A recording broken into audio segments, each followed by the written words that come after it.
നീന്തൽ കൃത്യമായി അറിയാമായിരുന്ന ശാശ്വതീകാനന്ദ ഒരു കാരണവശാലും മുങ്ങി മരിക്കില്ല, അദ്ദേഹത്തിൻ്റെത് ജലസമാധിയാണ് എന്ന വാദം പൊളിയുന്ന തരത്തിലാണ് അദ്ദേഹത്തിൻ്റെ സഹോദരി ശാന്ത പീപ്പിൾ ടിവിയോട് സംസാരിച്ചത്. അതിലേക്ക്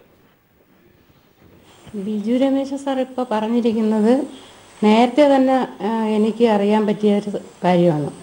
പ്രവീൺ എന്ന് പറയുന്ന ആ ആളിൻ്റെ അച്ഛൻ ഒരിക്കൽ ഞങ്ങളെ കാണാനിടയായി. അന്ന് അദ്ദേഹം പറഞ്ഞു, പിന്നെ അദ്ദേഹത്തിൻ്റെ മോൻ മരിക്കുന്നതിന് മുന്നേ അദ്ദേഹത്തിനോട് പറഞ്ഞു, ഇന്ന് ഞാൻ ഒരാളെ ആലുവയിൽ ആശ്രമത്തിൽ കൊണ്ട് വിട്ടിട്ടുണ്ട്, അത് പിന്നെ ശരിക്കും വാടക ഗുണ്ടയാന്നല്ല, എന്തെങ്കിലും അവിടെ സംഭവിക്കുമെന്ന് പറഞ്ഞു. അത് കഴിഞ്ഞപ്പോഴാണ് സ്വാമി മരിച്ച വിവരം പ്രവീണിൻ്റെ അച്ഛൻ അറിയുന്നത്. അപ്പോൾ അത് ഉറപ്പായിട്ടും വെള്ളാപ്പള്ളി തന്നെയാണ് ഇത് ചെയ്യിച്ചത്. പിന്നെ പ്രിയൻ എന്ന് പറഞ്ഞ ഇപ്പോൾ അകത്ത് കിടക്കുന്ന അവൻ തന്നെയാണ് ഇത് ചെയ്തതെന്ന് അന്ന് അദ്ദേഹം ഞങ്ങളോട് പറഞ്ഞു. അപ്പോൾ അത് കഴിഞ്ഞ് എത്രയോ വർഷം കഴിഞ്ഞിട്ടാണ് ഇപ്പോൾ ഇദ്ദേഹം സാർ ഇതറിയുന്നത്. ബിജു രമേശ് സാർ ഇപ്പം കുറച്ച് നാളായിട്ടുള്ള കുറിച്ചുള്ള അഭിപ്രായം എന്ന് പറയുന്നത്, ഇപ്പോൾ ഈ പ്രിയൻ ഇത്രയും ശക്തമായിട്ട് ഈ കാര്യങ്ങളൊക്കെ അറിഞ്ഞപ്പം നമുക്ക് ഇതിങ്ങനെ നമുക്ക് വിശ്വസിക്കണം എന്ന് തന്നെ നമുക്ക് തോന്നുന്നു. ഇദ്ദേഹം അല്ലെങ്കിൽ മോൻ ഇവരുടെ ആരെങ്കിലും ഒരാൾ തീർച്ചയായിട്ടും ഇതിൻ്റെ പിന്നിലുണ്ട്.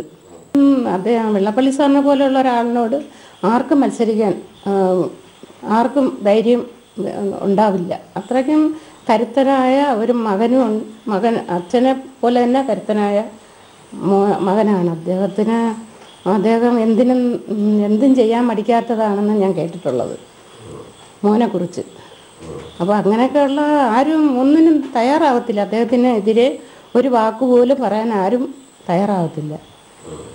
അപ്പോൾ നമുക്ക് ഇപ്പം മനസ്സിലുള്ള സംശയങ്ങൾ നമുക്ക് വെളിയിലോട്ട് പിണ്ടാൻ പറ്റത്തില്ല. അത്രയ്ക്കും ഇപ്പം ബിജു രമേശ് സാർ ഇത്രയും ധൈര്യപൂർവ്വം അദ്ദേഹം ഇത്രയും വെളിപ്പെടുത്തിയത് എന്തോ ദൈവത്തിൻ്റെ നിശ്ചയമാണെന്ന് എനിക്ക് പറയാൻ ഒക്കൂ.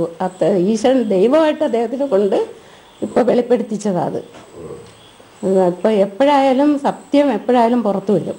വെള്ളത്തിൽ അണ്ണന് എന്തായാലും വെള്ളത്തിൽ അപകടം ഉണ്ടായില്ല, അത് 100% ഉറപ്പാണ്. അണ്ണൻ നല്ലപോലെ വെള്ളത്തിൽ നീന്താൻ അറിയുന്ന ആളാണ്. എത്രയൊക്കെയായാലും ഒരാൾ വെള്ളത്തിൽ നിന്ന് അങ്ങോട്ട് വീഴുന്നോടനെ അങ്ങ് മരിച്ചു പോകത്തില്ലല്ലോ.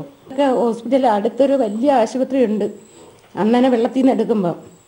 അപ്പം പെട്ടെന്ന് ശരിക്കും ഒരാളിനെ രക്ഷിക്കണമെങ്കിൽ ആപത്തുണ്ട് അടുത്തോട്ടല്ലേ കൊണ്ടുപോകേണ്ടത്. അവിടെ കൊണ്ടുപോയി പ്രാഥമിക ശുശ്രൂഷയൊക്കെ കഴിഞ്ഞിട്ടല്ലേ